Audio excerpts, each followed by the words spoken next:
Assalamualaikum warahmatullahi wabarakatuh.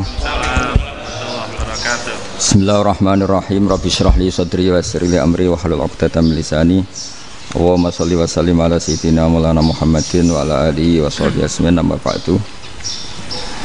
Ini yang saya hormati pertama, pengatur saya ini Profesor Dr. Haji Maskuri. Yang cara ngomong tidak kayak profesor tapi kayak jurkam. Jadi kalau ciri utama akademisi itu kalau ngomong itu teduh, datar, runtut, sehingga memaksa orang lain itu menerima karena runtutan logika yang terbangun. Nah, kalau ini ndak, pokoknya kasar gitu, pokoknya orang itu. Ini agak lazim, agak dalam dunia ilmu. Semua wakil rektor, semua yang hadir yang saya hormati, saya seperti yang dikatakan moderator Pak Sinten, Bapak Anwar, bahwa memang saya tidak boleh terikat sama yang di belakang ini, karena ini kayak apa ya? Ada satu madhab yang anak-anak Unisma semuanya harus tahu, teman-teman di Unisma. Menjelaskan itu tidak lebih baik. Jadi karena seakan-akan belum melakukan. Indonesia itu dulu kedatangan Islam itu tidak pernah dipertentangkan antara Islam dan negara, sehingga diskusi itu sudah salah karena para wali itu tidak pernah mempertentangkan Islam dan keindonesiaan atau kebinekaan.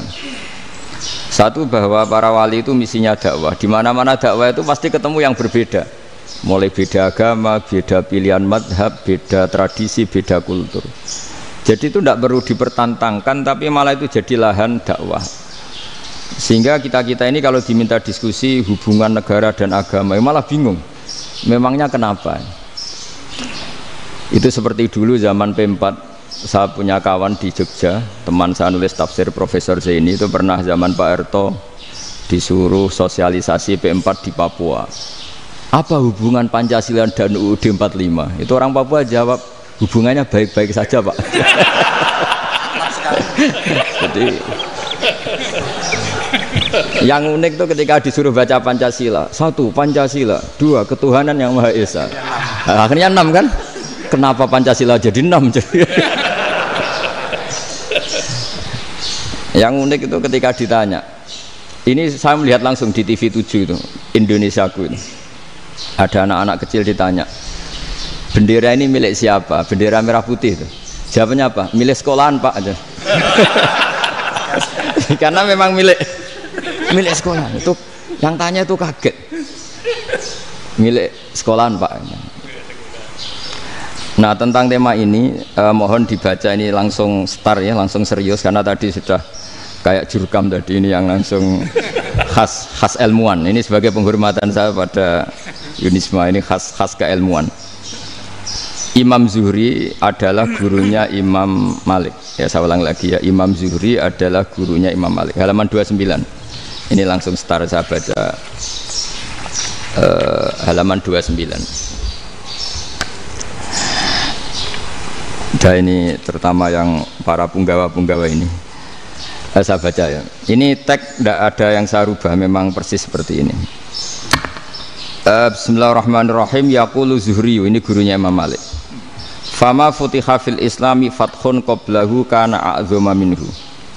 Innama kanal qitalu haitsul taqon nasu. Falam makanatil hudnatu wa wadu'atil harbu wa amanan nasu ba'duhum ba'da wal taqaw fatafawadu fil hadits wal munaza'ah. Falam yaklim ahadun bil islami yaqilu syai'an illa dakhula fihi. Walaqad dakhalataini kasanaten mithlu man kana fil islam qabla dzalika wa aktsar. Terus ini ngomongnya harus santai, nggak boleh provokatif. Begini, kita tahu dalam perdamaian Hudaybiyah itu poin-poinnya itu semuanya merugikan Islam. Di antaranya adalah jika yang Islam masuk kafir harus dibiarkan, karena berarti masuk ke habitat asli. Karena Nabi sebelum jadi Nabi, komunitas pokok itu kafir, sehingga kalau Islam masuk kafir kembali ke habitat. Tapi kalau Islam masuk kafir, kafir masuk Islam itu harus dikembalikan karena dianggap bid'ah. Maka kalau kamu dituduh bid'ah itu tenang saja, dulu Nabi itu ya dituduh ji'ta bidinin muhdas, kamu datang dengan agama yang baru. Cuma agak diteruskan wa kullu muhdatsatin bid'ah wa kullu bid'atin dalalah. Jadi orang-orang kafir dulu kalau ngomentari Nabi ya ji'ta bidinin muhdas, kamu datang dengan agama yang apa? Baru. Nabi nurut. Semua perjanjian yang merugikan Islam itu Nabi nurut. Tapi Nabi hanya minta satu hal, jangan ada perang 10 tahun. Dan orang boleh seminar, boleh diskusi tentang Islam. Ya ini dengerin betul ini. Jadi saya tidak akan provokatif, ini pakai logika. Nanti bisa dipakai disertasi doktor. Tapi saya minta orang boleh diskusi, boleh seminar tentang Islam. Akhirnya saat itu juga ada orang yang masuk Islam di depan, tulisan itu belum kering istilahnya, datang ke situ, namanya Abu Jandal bin Suhail bin Amr. Itu datang ke Nabi, ya Rasulullah saya ini mau masuk Islam. Kata orang-orang kafir, ini pertama Muhammad, kamu komitmen enggak sama perjanjian? Kalau kamu komitmen harus kamu kembalikan. Nabi bilang, ya Abu Jandal kamu kembali ke mereka, ke habitat mereka, yaitu menjadi kafir, di komunitas kafir maksudnya. Akhirnya nangis. Umar, Sayyidina Umar itu mendekati Abu Jandal, kemudian memberi isyarat supaya ngambil pedangnya. Jadi isyaratnya wong ini baca ora wis. Maksudnya orang-orang kafir. Tapi Abu Jandal nggak mau. Singkat cerita akhirnya kembali ke komunitas kafir. Tapi yang dikatakan Imam Zuhri cara analisis ini nggak bisa pakai provokatif, harus pakai analisis. Innama kanal kitalu haitsul takon nasu. Yang namanya perang itu menjadikan orang tidak berpikir jernih. Ini poin yang diambil oleh Rasulullah. Kalau dibahasakan Nabi curi kesempatan, masuk Nabi dikatakan mencuri, meskipun itu hanya bahasa ya. Enggak mungkin lah kita bahasakan seperti itu. Saya ulang lagi ya. Kenapa ada perang berkesinambungan sampai tahun ke-8 Hijriah? Mulai tahun kedua ada perang Badar sampai tahun 8 Hijriah itu perang terus. Nabi sama orang kafir perang terus. Akibatnya apa Pak Profesor? Namanya perang itu ya nggak kau bermikir. Pokoknya agar ketemu Islam perang, Islam ketemu kafir perang, nggak kau bermikir. Padahal Islam itu bisa diterima oleh akal sehat, harus lewat diskusi, lewat pengamatan, lewat pemikiran, lewat pengendapan berpikir. Makanya Nabi tahu ini masalah besar. Kalau orang perang terus, itu gak kober mikir Islam, gak sempat diskusi tentang Islam. Makanya Nabi hanya minta satu poin. Oke, perjanjian ini saya turutin semua, tapi saya minta orang kafir semuanya boleh mendiskusikan Islam, boleh seminar tentang Islam. Mereka bilang iya, paling pikiran mereka kan diskusi paling piye. Ternyata betul, ada diskusi. Terus temanya gini, kira-kira bener di Muhammad Abu Jahal. Terus Tuhan Muhammad sama Tuhan Abu Jahal itu keren mana? Diskusi. Tuhan Muhammad itu khaliqus samawati wal ardi, yang menciptakan langit bumi. Sebagaimana kampanyenya Muhammad. Ya mereka masih jangkar bilang Muhammad. Kalau Tuhan kita, ya berhala itu yang kita bikin, yang kadang rusak, yang kadang kudanan, terus lemutan, pokoknya terus diskusi. Kita kok bener pengirannya Muhammad. Terus Muhammad Abu Jahal. Mulai dhisik Muhammad itu ratau bodoh nih. Mulai dulu Muhammad tuh gak pernah bohong. Abu Jahal, waduh, wis bodoh nih ngongkonan. Wis ribet kan? Dan semua diskusi itu mengarah ke kebenaran Islam. Akhirnya wong kafir sing tokoh-tokoh yo cara Jawa yo, wah semane jebule masalah ini kan. Artinya gini, kalau kita ingin Indonesia damai, sebenarnya yang untung itu Islam.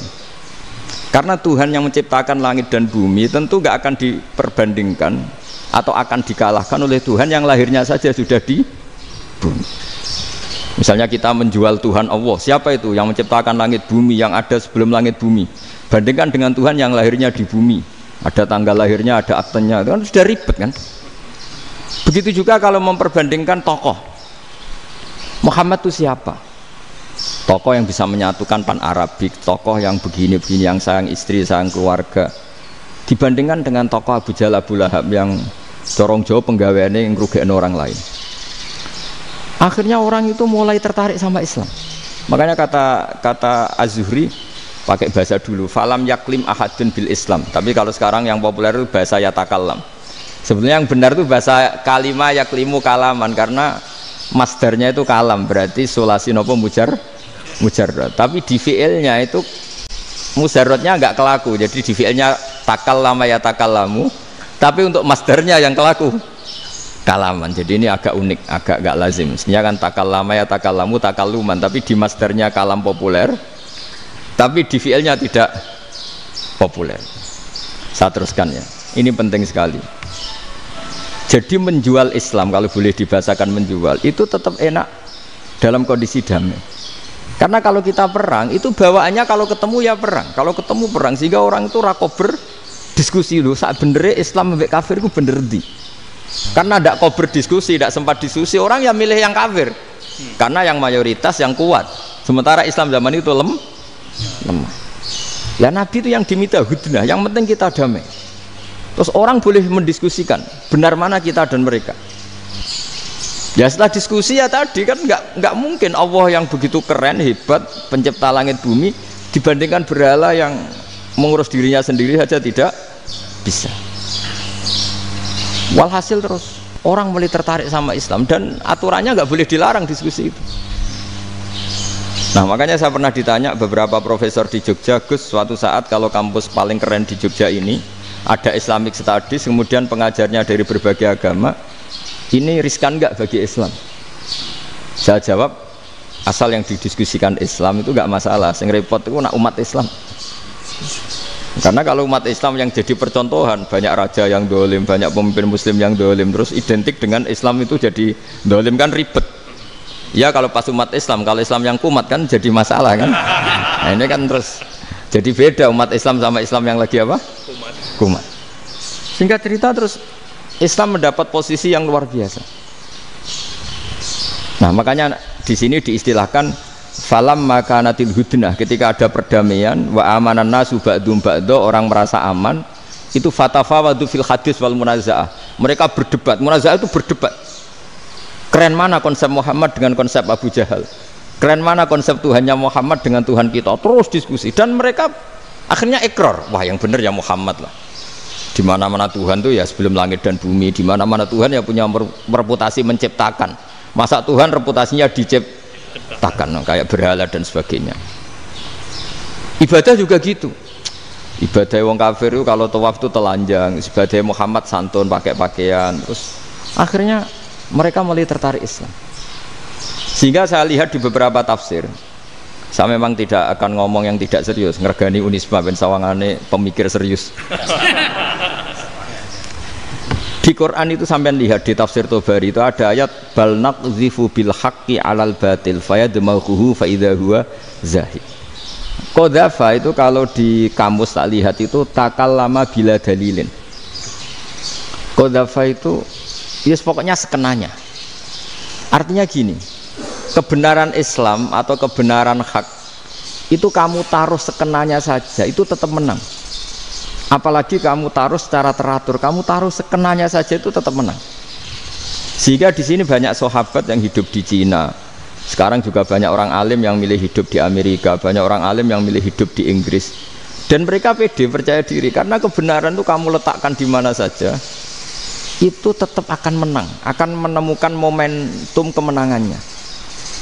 Misalnya gini, contoh paling gampang. Dulu para peneliti, saya ulang lagi, dulu para peneliti itu ya datang kemana-mana, termasuk Ibnu Battuta, termasuk Ibnu Khaldun, ya semua peneliti itu suka neliti.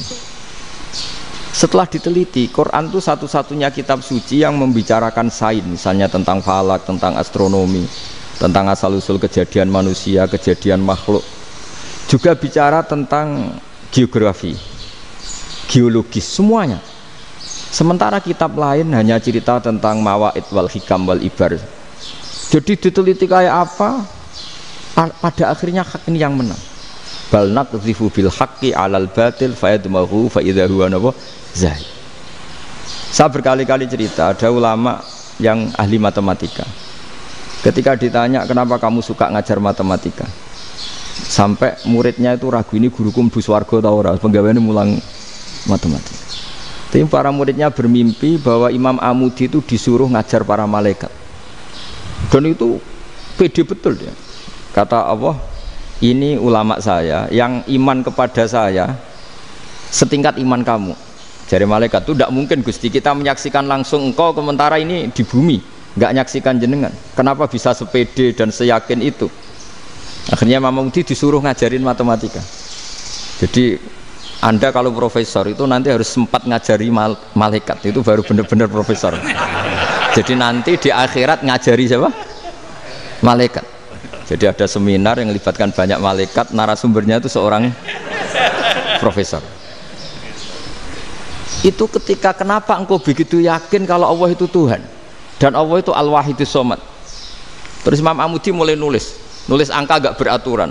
2, 3, 4, 5 sampai 1 miliar, 1 triliun, semuanya enggak beraturan. Kata beliau, nisbatus naini wasalasa ila ma la nihayatalaha iku nisbatul far'i ilal asli. Mbok angka sebanyak apapun, 2 dibanding 1 ya far'ul wahid, 3 dibanding 1 ya far'ul wahid. Semua angka yang enggak terhingga pun dibanding 1 semuanya far'ul wahid. Semua angka sebanyak apapun itu cabang dari angka 1. Fakullu hadhil awalim far'un minal wahidis shomad, yaitu Allah Subhanahu wa ta'ala. Wakil malaikat tepuk tangan, iya juga. Jadi begitu juga ada ulama itu ahli gambar. Saya dulu ngaji sama Mbah Mun Al-Husunul Hamidiyah, itu kitabnya itu banyak gambarnya. Dan gale gambar yang ngawur betul, mangga ahli gambar. Saya lepol, tersempurna lele. Semua gambar bangunan, gambar sapi, pokoknya gambar. Ternyata dia menemukan Tuhan itu dari gambar. Gambar serapi ini atau seruwet ini sama. Gambar rapi sama ruwet itu sama kalau dalam pandangan tauhid. Dimulai minan nuqtah al-wahidah.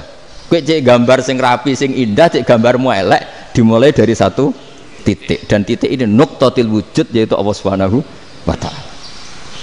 Jadi nak cara ahli tauhid gak penting gambarnya api, menang lomba atau ora penting. Butuhe hadis surah ini gambar baik yang rapi maupun ndak adalah min nuqtah dari satu titik.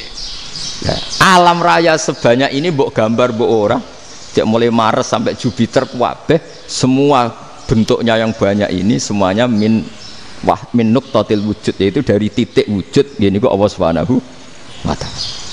Di sini hebatnya ulama-ulama, mbok dia pengajar matematika, mbok pengajar gambar, semuanya dipakai perangkat untuk tauhid. Nah, itu kan juga bagian dari Islam damai, Islam yang sangat tidak perlu perang untuk orang dipaksa Islam. Enggak perlu provokatif kayak tadi pidatonya rektor jenengan tadi. Jadi ciri utama ilmuwan tuh kalau ngomong datar tapi logikanya enggak terbantahkan, itu ciri khas ilmuwan. Kalau ciri khas politikus kalau ngomong itu keras, provokatif lah kira-kira gitu. Tapi isinya biasa. Nah saya berharap nanti semua profesor doktor itu datar tapi isinya kualitasnya bagus ini. Mentes. Jadi makanya terus kata ulama, kenapa diistilahkan balnat zifu bil haqqi? Kenapa pakai qadzafa sementara qadzafa maknanya takallama bila dalil? Maksudnya bila dalil di sini itu min ghairi ikhtiyajin ila dalilin. Kebenaran itu memang nggak butuh dalil. Apa kita perlu dalilnya apa? Buktinya apa? Kalau 3 itu cabang dari 1. Wong gendeng yang takut gitu pasti orang gendeng. Wong 3 cabang dari 1 kok ditanyakan buktinya apa? Itu min awalil bidah. Pertama orang pasti tahu kalau 3 itu far'ul wahid. 1 juta juga far'ul wahid. 1 miliar juga far'ul. Gambar yang sebanyak apapun ya dimulai dari 1 titik, cek gambar bener maupun yang tidak. Akhirnya apa? Ulama dulu itu sebegitu rileks nerangkan tauhid. Lalu kenapa asma ini yang ya ini kan khas NU ya, khas pesantren. Sebenarnya saya keberatan pakai istilah khas NU, pakai khas pesantren karena NU itu anaknya pesantren, jangan dibalik pesantren anaknya NU, karena sebelum ada NU itu ada pesantren. Tapi kayaknya Unisma lebih suka pakai bahasa NU dan saya ya agak orderan yang terpaksa disuruh ngomong. Ini agak apa ya, agak kacau sebetulnya ini, agak kacau. Jadi NU itu sama pesantren itu tua pesantren.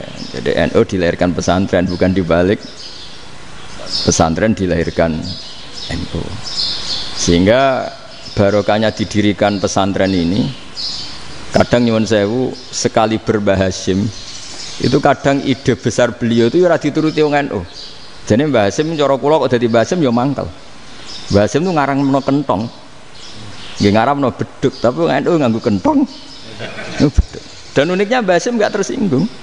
Karena ciri khas pesantren itu membolehkan perbedaan apa? Pendapat. Itu masyhur khilafnya Mbah Hasyim sama Mbah Fakih Mas Kumambang itu sampai dikitabkan. Saling ngeritik, saling macam-macam lah. Jadi cara berpikir Mbah Hasyim ketika Nabi rembukan, ini gimana ya cara menentukan waktu sholat ya? Ya pakai kentong ya Rasulullah, dzakalin nasara itu untuk orang Nasrani. Ya pakai buk itu trompet, dzakalil Yahud itu untuk orang Yahudi. Terus ada yang usul lagi pakai api ya Rasulullah, dzakalil Majusi itu orang Majusi. Setelah itu ada orang datang lari-lari cerita mimpi azan tadi. Ya itu terus dipakai sarana pemanggilan sholat ya azan itu. Sehingga Mbah Hasyim menolak kentong. Karena mantas sababi qaumin fahuwa minhum. Beliau keras sekali sampai bilang haram. Beliau judulnya ya haram, al-jasus antakhrimin nakus. Setelah naskah itu sampai ke Mbah Fakih Mas Kumambang di Gresik situ, di daerah Dukun situ.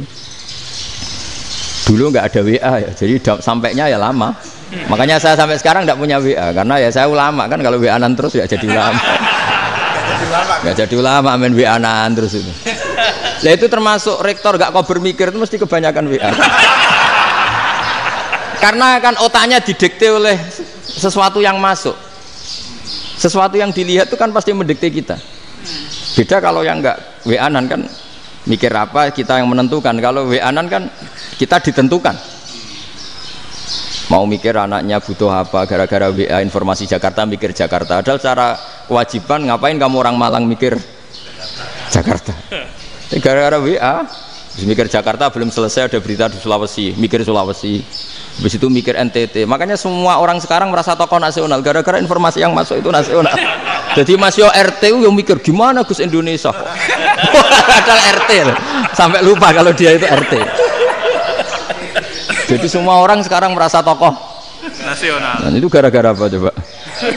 Akhirnya semua orang juga punya ide tentang nasional. Harusnya negara itu gini-gini. Jebule wonge sing duwe ikon itu sapa? RT. Ribet kan? Saya teruskan. Setelah naskah itu sampai ke Kiai Fakih Mas Kumambang. Beliau itu marah besar. Ini harus dilawan dan saya bukan karena benci Mbah Hasyim. Beliau teman saya ketika ngaji Kiai Mahfud di Mekah.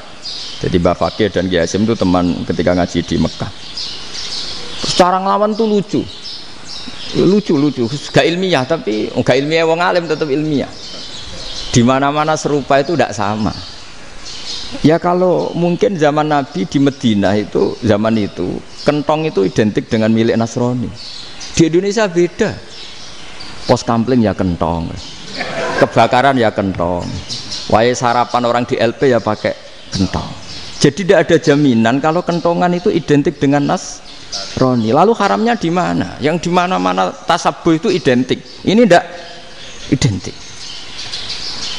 Mulai masalah kan? Mulai masalah. Jadi beliau gaya judul Hazruus. Hazruus itu kepala bergeleng-geleng. Sekarangan kok ngene. Jadi sekarangan kok provokatif gitu. Nah, dan itu Mbah Hasyim ya hormat Mbah Fakih hormat Mbah Hasyim. Saya sendiri secara pribadi itu lebih suka pendapat Mbah Hasyim sebetulnya. Karena bagi saya sholat itu sakral, ya sudahlah kalau sakral ya dipanggil dengan sesuatu yang sakral yaitu kalimat thayyibah azan. Tapi saya tidak akan bilang kalau kentongan itu haram. Karena kalau haram alasannya mirip orang Nasrani. Sementara pos kampling ya pakai kentong, ada banjir ya kentong, ada kebakaran ya kentong. Jadi tidak identik untuk misa atau untuk sholat ala Nasrani. Tapi itu dulu ya rileks saja, dua beliau itu ya saling menghormati padahal saling kritik. Dan dulu ulama yang beda madhab itu ya saling menghormati. Imam Syafi'i itu kalau sholat di kawasan Masjid Abi Hanifah ya tidak kunut. Ketika ditanya kenapa kamu tidak kunut sementara engkau berpendapat kunut itu sunat, ikroman di hadal madhab, saya sangat menghormati madhab. Imam Ahmad bin Hanbal itu berpendapat kalau orang pakai bekam, pakai iftisot atau hijamah itu batal sholatnya. Sementara Imam Syafi'i mengatakan tidak batal apa sholatnya atau wudunya tidak batal. Tapi Imam Ahmad itu ditanya, apa kamu makmum Syafi'i? Bagaimana mungkin saya tidak makmum sama wali kutub seperti Imam Syafi'i? Padahal menurut keyakinan Imam Ahmad ini sholatnya batal. Ini habis ikhtijam udah wudu. Tapi tetap saja beliau karena perbedaan pendapat di furu' itu lazim. Ya orang boleh berdebat lah. Ketika Unisma datangkan saya, itu saking senengnya kiai, apa saking sombongnya sampai ngatur kiai, kan nggak pernah bisa diperdebatkan. Itu kan orang boleh debat kan? Itu saking angkuhnya apa saking senengnya kan nggak jelas kan? Kan dan orang boleh setuju pendapat saya, yaitu ngatur kiai itu haram. Setuju juga Pak Rektor, ekspresi mahabbah itu ya macam-macam. Dulu sahabat ya gitu, sahabat itu ada yang nggak kenal wajahnya Nabi sama sekali sampai akhir hayatnya. Ketika ditanya, lo kamu itu sahabat kok nggak tahu wajahnya Nabi? Saya tidak pernah berani memandang Nabi karena ijlalan lahu, terlalu menghormati saya sehingga tidak berani memandang wajahnya. Ada sahabat yang penggawaannya dulu wajah Nabi sampai bisa nyifati alfiu faminunil hajib, sampai bisa nyifati detail karena dulu wajah Nabi itu ibadah. Ada seorang wali ditanya, kalau kamu di surga ingin nggak melihat Allah? Enggak. Loh, tapi semua orang ingin melihat Allah. Unazzihu dzalikal jamal an-nadhari misli, ben gak elek-elek Allah tak delok terima aku. Wong ra jelas. Berarti kok delok pangeran. Banyak. Jadi justru tapi karena saking takzimnya. Enggak lah, mosok sak aku kok.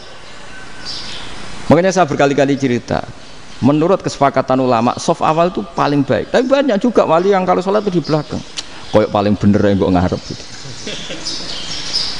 Lu bayangkan misalnya kamu semangat di soft awal di masjid haram, jebule sholatnya salah. Itu dari malaikat gayane kok ngarep, jebule ra roh. Iku di sini-sini wong, jebule bodoh gitu. Gayane kok ngarep jebule. Coba orang kalau sowan Mbah Mun yang berani di depan itu kan ya ketuanya atau jubirnya kan, yang merasa ndak pati pinter-pinter kan mesti di pojokan. Artinya sudut pandang seperti itu ya sah saja, apa? Sah saja. Makanya banyak sahabat yang jarang sowan Nabi, alasannya takut ganggu Nabi. Banyak yang sering sowan Nabi, alasannya seneng Nabi. Yang sowan ya seneng Nabi, yang enggak sowan alasannya seneng. Lu Nabi itu tokoh, punya keluarga, punya anak. Kalau saya sering sowan berarti sering ganggu. Yang sering sowan dia alasan ini khazanah kita harus istifadah. Jadi zaman dulu dia biasa dua sahabat, yang satu milih mahabbah itu milih sering sowan, yang satu juga mahabbah milih tidak sering. Karena pertanyaannya bisa dibalik kan, sering sowan apa sering ganggu coba. Nabi Abedar, assalamualaikum. Nabi nimang cucunya, assalamualaikum. Ayo bener yang sowan apa bener yang enggak kalau seperti itu. Akhirnya terus diatur sedemikian rupa oleh Quran. Walau annahum sabaru hatta takhruja ilaihim lakana khairal lahum. Jadi sahabat kalau mau sowan Nabi ya nunggu di sufah. Kalau Nabi keluar berarti milik publik. Sekali masuk ke dalam tidak ada sahabat yang berani sowan. La tadkhulu buyutan Nabi illa ayyudzana lakum. Kalau soal sampai masuk dalam harus nunggu dipanggil. Karena sekali Nabi masuk dalam itu milik privat keluarga, milik istrinya, milik cucunya, milik keluarganya. Jadi Nabi sekali keluar ke ruang itu berarti milik publik. Itu terus jalan tengah. Karena kalau langsung masuk, bayangkan saya itu sering menyaksikan. Mbah Mun habis ngaji 2,5 jam ngaji Jalalain, baru masuk, assalamualaikum. Padahal yai mungkin mau ke kamar mandi, mau ini itu. Jadi dulu itu Quran sangat modern. Sebelum ada dokter ngatur tamu, rektor ngatur tamu itu Islam sudah modern. Dia kan nggak fair kan? Misalnya saya ke Unisma harus janjian pakai ini, terus kalau misalnya kesini selonang-selonang kan lucu kan, mentang-mentang kiai terus juga sowan-sowanan selonang-selonang. Padahal kalau kita mau ke mereka pakai protokol, sering tidak fair dunia ini. Tapi karena aku kiai oleh gelo ya sudah. Akhirnya saya memutuskan gak gampang kemana-mana karena itu. Saya sering didatangi ajudannya menteri, Gus mau ada tamu dari Jakarta tanggal ini, mesti saya bilang, mereka milih tanggal yang mereka kosong. Kok tidak mikir apa saya pas itu kosong? Tak jawab enggak lah, sebelum diatur bahasanya dan tawaduknya gitu. Akhirnya dibalik, datang lagi, Gus jam jenengan kosong apa, kita menyesuaikan. Lah itu lagi dia akhlak kata saya. Itu baru punya akhlak kata saya. Bukan masalah ini, bukan masalah gengsi ya. Saya sendiri itu dolan ke alumni itu jarang, karena ya takut. Kiai kan yang nganggur, jam 9 nganggur, jam 10 nganggur. Bisa saja alumni itu kerja di pabrik, bisa saja yang latihan ekonomi di pasar. Sehingga kalau saya datang jam 9, iki kiai sing nilai santri ini, apa kiai sing ganggu santri. Nah karena orang ini melakukan rutin, gak kok berpikir, pokoknya ini jenenge silaturahim. Mau nyerah kok berpikir, padahal kalau diangen-angen, ini kiai yang nilai santri ini, apa kiai yang ganggu santri ini karena datang di jam kerja. Nah, bayangkan kalau kebenaran dulu itu dikawal oleh satu peradaban perang. Jadi Nabi sesuai diangen-angen Nabi. Perang Badar menang Nabi, perang Uhud menang wong kafir, perang ini gonta-ganti. Apapun itu yang penting satu kesimpulannya, cara Rasulullah kesimpulannya satu. Orang tidak kober mikir kebenaran secara mengendapkan pikiran dengan pikiran jernih. Maka hebatnya Nabi ketika perjanjian, pokoknya saya minta nggak ada perang. Dan orang yang boleh mendiskusikan Islam. Itu luar biasa idenya Nabi. Karena bawaan perang itu orang kan nggak kok bermikir. Ibarat seorang misalnya seneng satu perempuan, ketemu rivalnya langsung perang kan nggak mikir. Tapi kalau kau bermikir, dia ngenangen cawe itu rasa seneng aku. Untungnya apa untuk uang aja rasa seneng, malah mau loro hati. Terus sudahlah buruan dialihkan kemana kan gitu. Itu nak mau amen WA nan tukaran lewat SMS atau tarung langsung ora kok bermikir. Tapi kalau kau bermikir, akhirnya berpikir nih. Perempuan tadi sebenarnya yang disenangi siapa? Oke, ternyata senang Pak Erick. Sudah kita ngalah. Karena tidak ada nikmatnya kan menikahi perempuan yang sama sekali tidak mencintai kita. Tapi kalau nak kau berpikir pokoknya diprovokasi, wah kue kalah mbak A, kue kalah mbak B. Pikirannya kan, ojo sampai kalah. Bareng wis menang ternyata ada lah. Nah bayangkan Islam itu seperti itu dulu, dipertarungkan. Luang Islam itu dinu aklin, agama yang diterima dengan akal sehat. Tapi sekarang ukurannya perang. Yang menang berarti benar, yang menang benar. Kan terus jadi repot. Dan itu Nabi tidak ingin, makanya Nabi ingin sudah lah, nggak ada perang. Nah makanya kata Imam Zuhri, fathul Islam terbaik adalah orang boleh diskusi tentang Islam dan tidak ada perang. Lagi-lagi penting, tidak perang itu penting, silmun itu penting, perdamaian itu. Setelah tidak ada perang, akhirnya fatafawadu fil hadis wal munazah, orang boleh diskusi apa saja, termasuk boleh adu polemik. Konsep satu Tuhan dan Tuhan banyak diperdebatkan. Akhirnya Nabi secara rileks bisa menjelaskan, Muhammad, urusan kita banyak. Kalau Tuhannya satu tidak cukup, Tuhan harus banyak untuk menyelesaikan berbagai urusan. Ada Tuhan bagi rektorat, bagi ya, macam-macam kan. Ada Tuhan untuk ngurusi utang, ngurusi BPKB, macam-macam. Terus kata Rasulullah, enak saja Nabi jawabnya. Ya kalau kamu punya majikan banyak, perintahnya beda-beda, kamu mangkel enggak, bingung enggak? Ya susah mat. Kalau majikannya banyak, perintahnya beda-beda, kita jadi repot. Senang mana? Senang majikan satu. Ya sudah, Tuhanmu itu majikan kamu. Kalau Tuhannya banyak, perintahnya macam-macam, kamu yang repot. Akhirnya sudah mat, Tuhannya satu aja. Nah, itu ya barokahnya diskusi tadi, barokahnya enggak perang. Daraballahu mathalan rajulan fihi syuraka'u mutasyakisuna wa rajulan salamal lirajul hal yastawiyani masalah. Terus alhamdulillah. Jadi orang yang paling kafir pun saat itu taslim. Nah, ini kembali ke kalimat la ilaha illallah. Saya tidak perlu provokatif, pasti teori saya itu benar. Bukan saya bilang benar itu karena sombong, enggak. Ini sesuai teks. Misalnya begini, benar enggak kelompok takfiri yang suka ngafirkan orang lain? Itu pasti tidak benar. Logikanya gampang. Orang yang kafir 70 tahun saja dengan melafadzkan la ilaha illallah menjadi muslim. Masa dengan kalimat yang sama yang muslim menjadi kafir? Itu logikanya kan enggak ketemu. Orang kafir 70 tahun untuk menjadi muslim disuruh baca apa? La ilaha illallah. Tapi gara-gara baca la ilaha illallah nyekel patok jadi kafir. Pertanyaannya, loh ini kalimat apa? Kalimat untuk mengkafirkan apa kalimat untuk mengislamkan? Karena yang kafir dengan kalimat itu menjadi Islam, ternyata yang Islam dengan kalimat itu menjadi kafir. Itu ketemu enggak cara logika itu kan enggak ketemu kan? Makanya cara pikirannya Abul Hasan As-Sadzili, dan saya setuju pikiran itu. Istighfar ini boleh orang Jawa Timur protes karena kadang beda manhaj, tapi jangan protes saya, protes Abul Hasan As-Sadzili kualat mesti sampean. Ketua Torekoh napa? Sadziliyah. Cara madzhab Sadzili, dan Anda boleh berbeda madzhab, mencari khasnya wong kampus wani beda. Beda kapasitas lah, pokoknya butuhnya beda. Dan ketok pinter, ketok kritis tuh. Cara madzhab Abdul Hasan Asadili itu gini Pak Rektor. Jadi istighfar itu baik. Tapi ba'da kamali tauhid, setelah tauhidnya itu benar. Alasan beliau masuk akal. Ketika ada ayat fa'alam annahu la ilaha illallah wastaghfir li dzambik. Bihadil kalimah. Jadi orang boleh istighfar setelah tauhidnya benar. Alasannya Abdul Hasan Asadili begini. Qul lil ladzina kafaru iyantahu yughfar lahum ma qad salaf. Katakan kepada mereka yang kafir, sekali mereka tidak kafir, maka otomatis dosanya masa lalu diampuni. Pertanyaannya, yang bisa menghentikan kekafiran itu kalimat apa? La ilaha illallah. Dengan hanya melafadzkan la ilaha illallah Muhammadur Rasulullah langsung yufar lahum ma qad salaf, langsung dosanya diampuni. Berarti yang menjadi pengampun dosa lah, penyebab pengampunan itu apa? La ilaha illallah. Itu bahkan orang kafir belum istighfar. Loh, di ayat itu kan Allah gak mensyaratkan setelah la ilaha illallah istighfar baru diampuni, enggak, asal la ilaha illallah langsung yufar lahum ma qad salaf.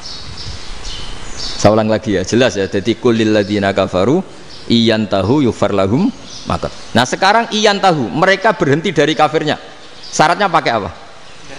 La ilaha illallah Muhammadur, itu langsung yufar lahum ma qad. Artinya apa? Ghufranullah itu bisa didapat hanya dengan mujarrodut tauhid, yaitu hanya dengan melafadzkan kalimah thayyibah. Dan sahnya istighfar juga berdasar kalimah thayyibah itu. Misalnya gini, orang kafir sebelum Islam melafadzkan astaghfirullah, astaghfirullah, astaghfirullah, kira-kira diterima enggak? Enggak kan? Karena syaratnya istighfar ba'dat tauhid. Nah makanya dalam adab Sadili istighfar itu setelah la ilaha illallah. Karena cara pandang ya seperti itu. Jadi fa'alam annahu la ilaha illallah wastaghfir li dzambi. Jadi dengan kebenaran tauhid saja ini sudah cukup kita insya Allah layak diampuni.